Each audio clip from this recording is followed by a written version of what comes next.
Israelis, when you say we're supporting Israel, and for the Republican Party, standing with Israel has a lot to do with military security, national security, peace and security for the Jewish people. American Jewish voters see it as doing what leads to peace and to diplomacy. Welcome to A Jew and a Gentile Discuss. I'm your host, Carly Berna. And I'm Ezra Benjamin. We're a Jew and a Gentile who both believe in Jesus and believe that God is doing something unique in Israel and the Jewish people around the world. We're here to inform you on matters affecting you in the Christian world. And if you're listening to this week or today, and you're in the United States or even not, you know that one of the biggest things going on is the presidential election. This is a special episode. We're doing a 3-part series. Last week, we did kind of a pre-election show. So if you haven't listened to that, go back and listen to that. We talk about the two candidates, what their views are on Israel and the Jewish people, and a bunch of different topics. Today is the day after the election. So we're going to talk about the election. And then next week, we're going to have another episode. And hopefully we'll have a president to talk about in that episode. So let's discuss. So Ezra, who did you vote for yesterday? Carly, wouldn't you love to know, and wouldn't our audience like to know? But to everyone's chagrin, I'm not going to tell you, because almost half, if our nation's current voting statistics are in, depending on what I say, just under 50% of our audience on either side would stop listening to the rest of the podcast. So I'm not telling. Carly, what about you? Yeah, I'm not gonna tell either. And we just want to say we're not here to be political commentators. We're not going to talk about, which states are up for grabs. Like, we're recording this. It's Wednesday, 2 p.m. Phoenix time. There's no official final results of the president.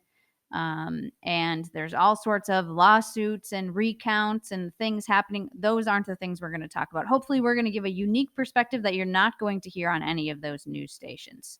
And Carly, it's interesting, when we scheduled this, we said, okay, it's going to be Wednesday, November 4th, the day after the election. We're going to be able to talk about the result. If history is any indicator, other than 2000, where we had to count the hanging chads and the dimples and whatever else on the Floridian ballots. But, you and I both had a lot of confidence we'd be able to say, okay, this is who won the election. This is where the Senate's at. This is where Congress is at. What are the implications from an American evangelical perspective and from an American Jewish and an Israeli perspective?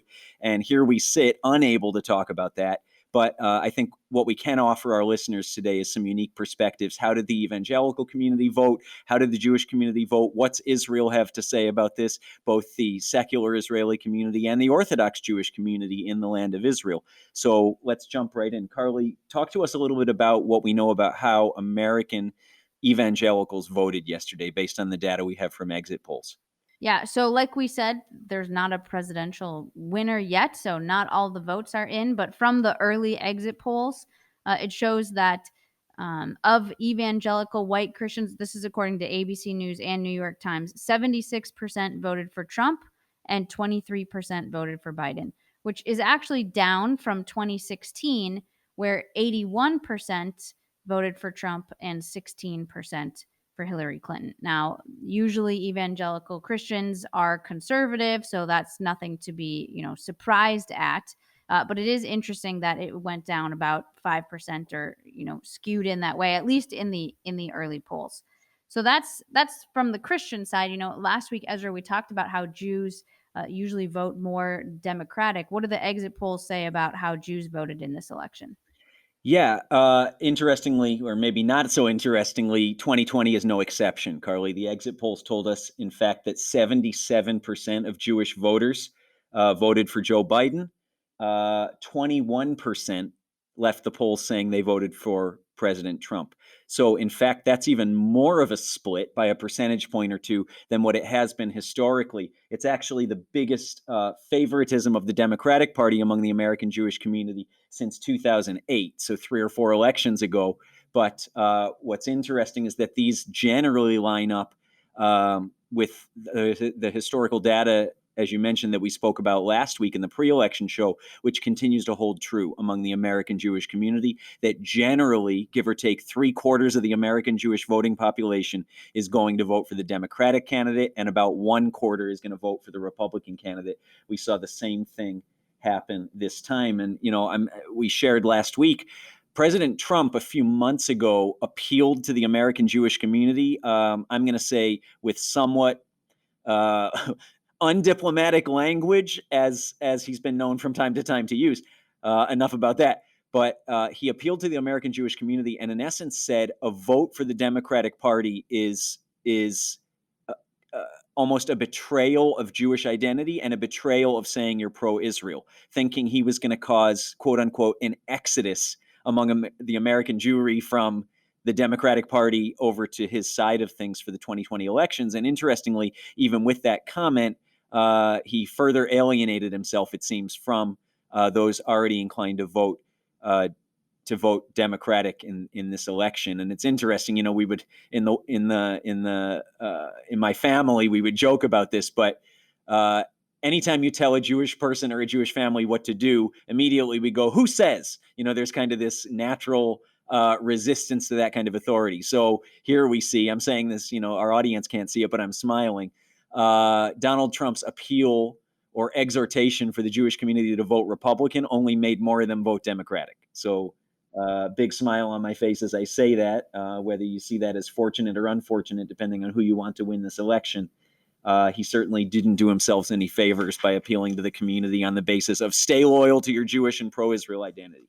So more on that in a few minutes, but that's how the Jewish community voted. Yeah. Interesting. It's almost exactly the same, but opposite. 76% Christians voted for Donald Trump, 77% Jews voted for Joe Biden.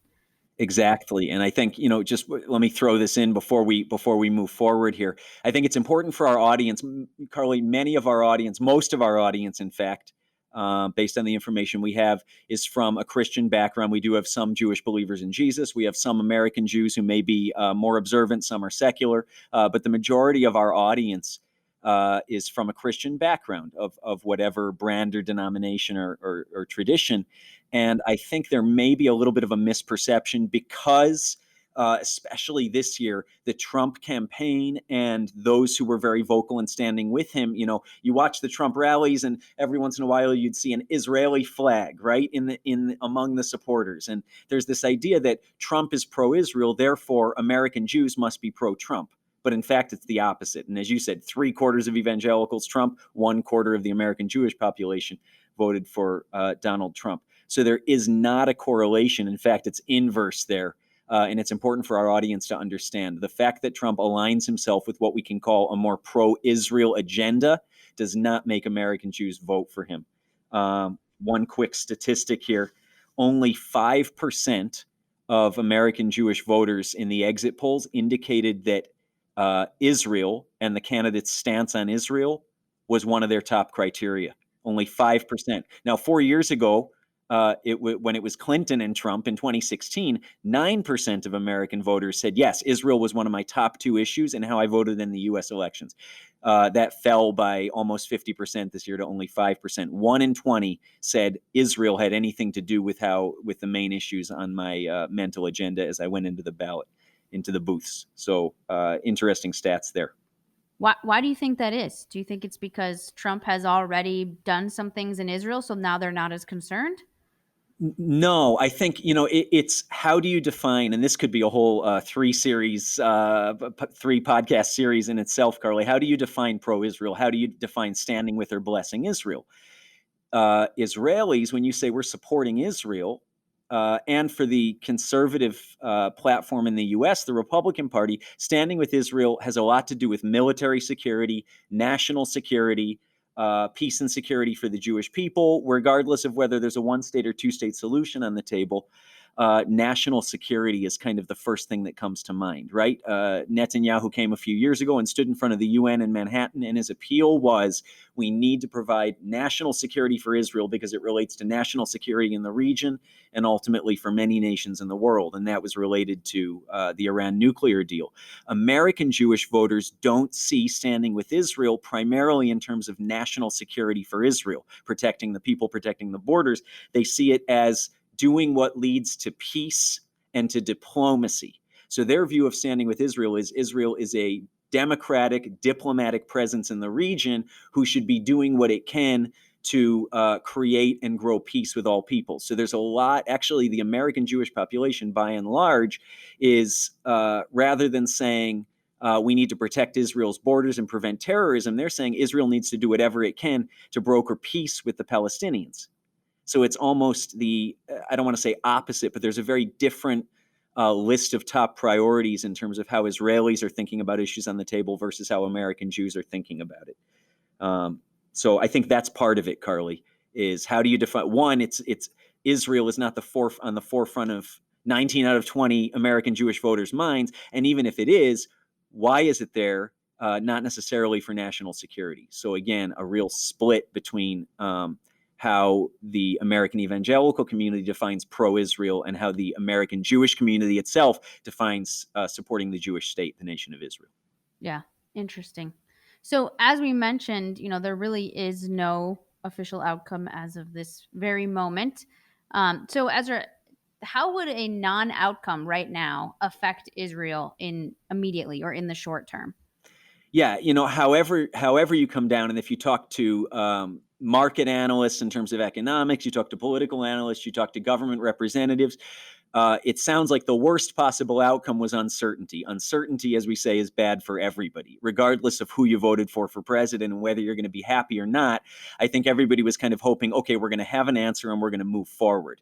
This is just anecdotally, but a number of my contacts and friends in Israel, and my wife's Israeli, were saying, yeah, we're fully anticipating a Biden victory just because of the polls they had seen, the sentiment they hear from the American Jewish community, et cetera. So much of what the media that makes it to Israel, the American media making it to Israel, was saying and projecting.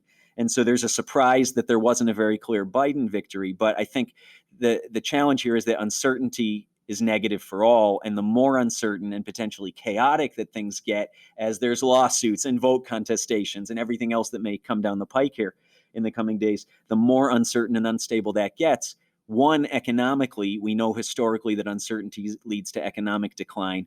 And economic decline in the U.S., because of its strong relationship with Israel and the economy of Israel, probably will lead to some decline there. And that's in a country where between a quarter and a third of Israelis have already applied for unemployment this year.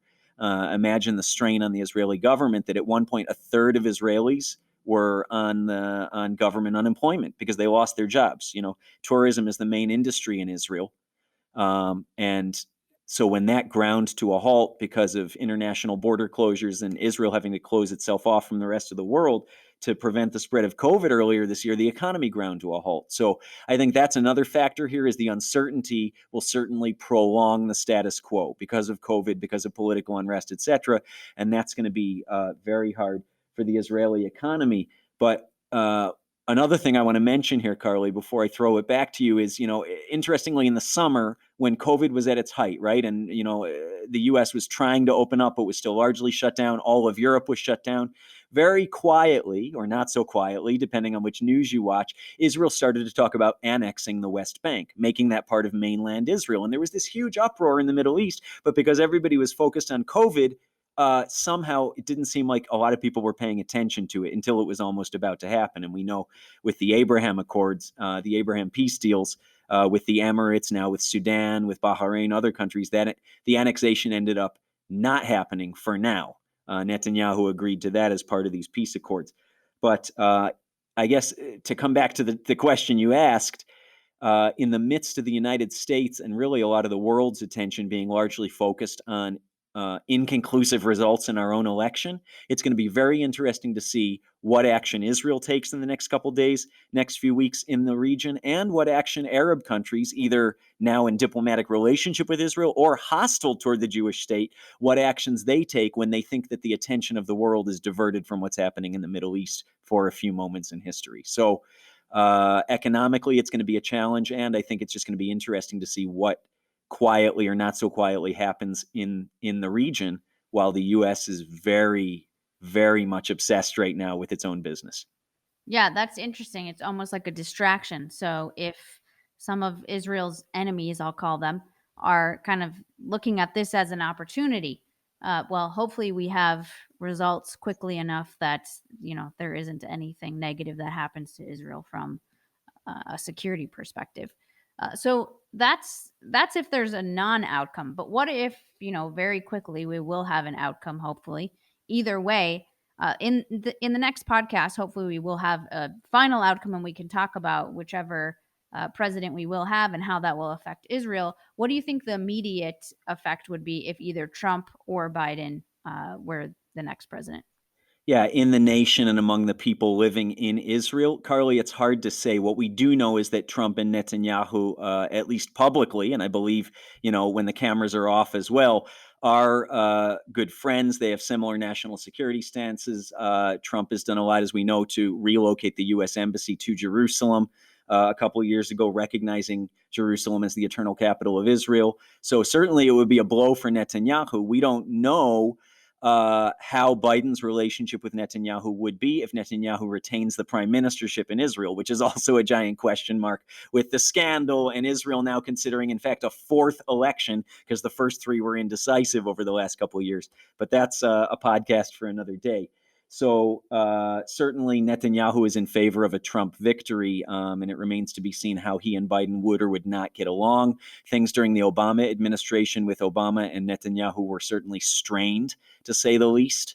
And so is Biden going to continue to prolong the coldness of that former relationship, or would he make efforts towards warming it up? It remains to be seen. What we do know, and we talked about in the pre-election podcast, Carly, is that both American presidential candidates are committed to the existence of the Jewish state and to the peace and safety and security of Israel and the Jewish people and the Arab people and others living within the land of Israel and within the West Bank or the Palestinian territories, depending on how you want to call it. So it's not like we have a decision here between a candidate that's super pro-Israel and one that's somehow anti-Israel or anti-Jewish people. Both parties and their presidential representatives, presidential candidates, Republican and Democratic alike, have indicated a strong support for Israel, a commitment to end anti-Semitism wherever possible. So that's not immediately on the table. How the one-state or two-state solution plays out, Trump and Biden have significantly different plans there. And depending on which Israeli you ask, you're going to get a different answer on who wants which president, which will help bring about which peace plan, and whether one-state or two-state. So it's not immediately clear, Carly, how that's going to look. Interestingly, American Jews overwhelmingly do not support the continuation of the Netanyahu prime ministership in Israel. Just like they're and if you will, the Netanyahu administration could best be equated to the conservative party. There's many parties in Israel with the way the Knesset works, and you should look that up. Google it, Wikipedia it in your spare time. It's very complicated. But the conservative nature of Trump and Netanyahu aligns, and so as the American Jewish population overwhelmingly supports Biden and more liberal politics, they are overwhelmingly not supportive of the Netanyahu administration for the same reasons.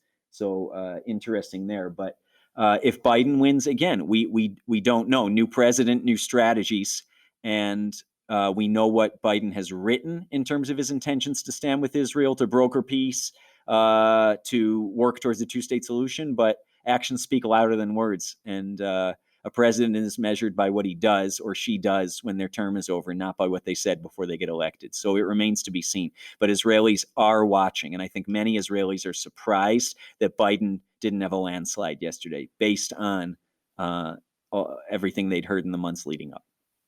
Well, most people probably don't know about the undecided Israel elections that you just talked about. So Israel's probably used to this, where we're like trying to figure out what this means and how quickly it's going to be resolved. And like you said, there's multiple elections in Israel, so they're not as surprised as we are. So one of the other things I want to ask you is anti-Semitism.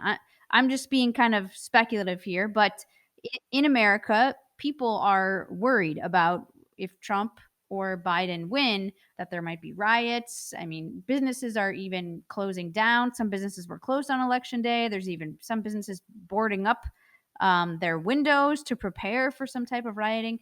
Do you think there would be any type of anti-Semitic rioting, based on how the election goes?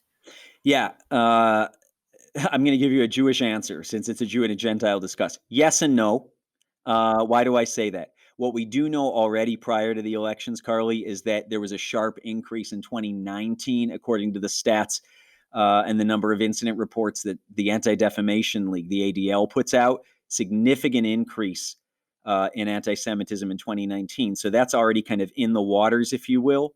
And what our audience would be interested to know is that American Jews, one of the reasons they did vote for Biden is because they believe that the Trump administration has fomented not only white nationalism, but anti-Semitism. I'm not saying I agree with that. I'm trying to reflect the stated exit poll views and political opinion polls of the American Jewish population so that our audience gets a little bit of education on that. The American Jewish population, at least about 3/4 of them, do believe that somehow the Trump administration has increased division between groups, division between ethnic groups, races, religions, and included in that is their understanding that Trump does more to encourage an anti-Semitic environment than the Biden administration would do. So I do think that affected how people submitted their ballots yesterday as well. The issues of equality, of social justice were much higher on the American Jewish list of top issues they went into the voting booth thinking about than even standing with Israel or the issue of Israel and its position in the Middle East were. So it remains to be seen, especially what we do know historically is that when there's a severe economic downturn, not only in the US, but in other parts of the world, when there's chaos, when there's general hardship that's widespread across multiple parts of society, there is a direct link between those times in history and an increase in anti-Semitism. And what is anti-Semitism, right? Quick definition is an irrational, often baseless hatred and accusation of the Jewish people. And then negative actions or persecution in word or deed, which come forth from that. And so, depending on how things are going to go, of course, we're hoping and praying for clear results in this election, that every vote is counted, and that all Americans, regardless of race, gender, religion, ethnicity, what have you, are protected and kept safe, and keep one another safe in the weeks to come. And we'll share more about that in a minute before we close. But how is anti-Semitism going to increase or decrease? Unknown. But we do know that when you see chaos, when you see hardship, when you see economic turmoil, very, very often in history, you see anti-Semitism increase. So it's something for our audience to just be aware of. And if you see it, do something to combat it and say that's not okay. Any kind of injustice or persecution against another person simply because of who they are. But we'll include anti-Semitism in that. Yeah, it's just another thing to be praying for. And I think these elections, it should just be a prayerful time for Jews and Christians alike. Just like we talk about on this podcast, we might have differences and we disagree. But as one in Messiah, we're called together to unify. And regardless of who you voted for and who you want to win, what the outcome is, I think we should be encouraged. God is in control. He's still the one on the throne. The president is not our God. And we serve, a much greater God. And we're commanded to pray for our leaders. We're commanded to pray for each other. And that's really what we should be doing as the church body, as Christians and Jews alike. And hopefully that's, what we show to the people around us instead of this divisiveness like you're talking about.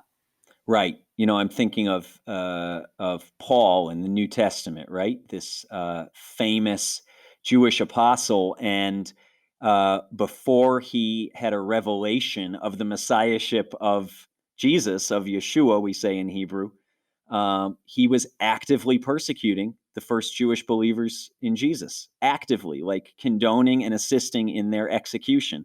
And then he has this encounter with Jesus and realizes that he is, in fact, the Messiah, the promised one, according to the prophets, according to the scriptures. And then for the rest of his life, until his beheading in Rome, he finds himself being persecuted, now on the other side of the fence. And I'm thinking of, Paul recognizes and he shares with the believers Our battle, he says, is not against flesh and blood. And I think that's what's important to remember. Our battle is not with the person on the other side of the picket fence on the end of my property. I don't have picket fence.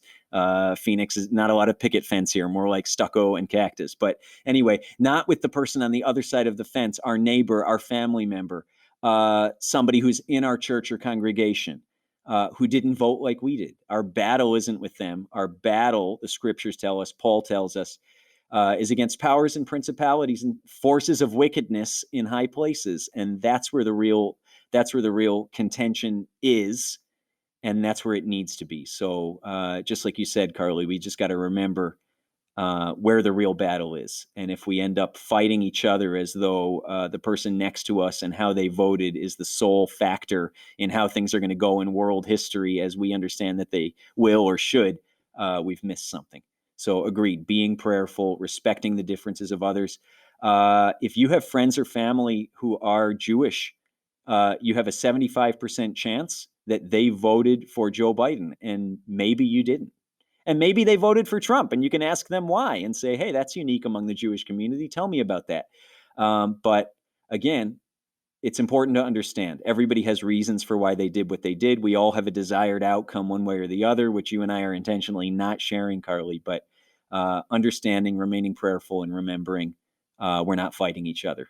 And if we can keep that, then we can continue to pursue the ideal of what we are in name and what we should be in action, the United States of America. So I'll get off my soapbox on that, and we'll finish this for today. We hope this was informative and educational for you, whether you watch Fox or CNN or BBC or Al Jazeera or whatever you're watching and listening to. You probably haven't heard many of the statistics we mentioned today. We encourage you, look them up on your own. Don't take our word for it. JPost or JerusalemPost.com sends news in English from Israel, Israel National News, as well as check the major American media outlets. But Google it. Find out how the American evangelical community has voted. Find out what the American Jewish opinion polls are saying in terms of where we find ourselves right now with no decision in the election thus far, and do some research on your own. But we hope this has been informative. We love keeping you aware, as Carly started this podcast by saying, of what God is doing among Israel and the Jewish people, what that has to do with the Christian community here in the United States and worldwide, and what that has to do with you listening at home. And if you want to hear more, or you want to get involved not only in being educated every week or so, but also standing with and being a blessing to Jewish communities who are in real need around the world, in Ethiopia, in Zimbabwe, in Israel, and beyond, we'd love for your partnership with us as we partner with ministries here in the States, Israel, around the world, who are doing the same. A Jew and a Gentile discuss.org is the website with all the information. And just as a thank you for your partnership with us, we want to get some fantastic top couple percent of the beans in the world Ethiopian coffee into your hands. Ethiopia is a nation near and dear to our hearts.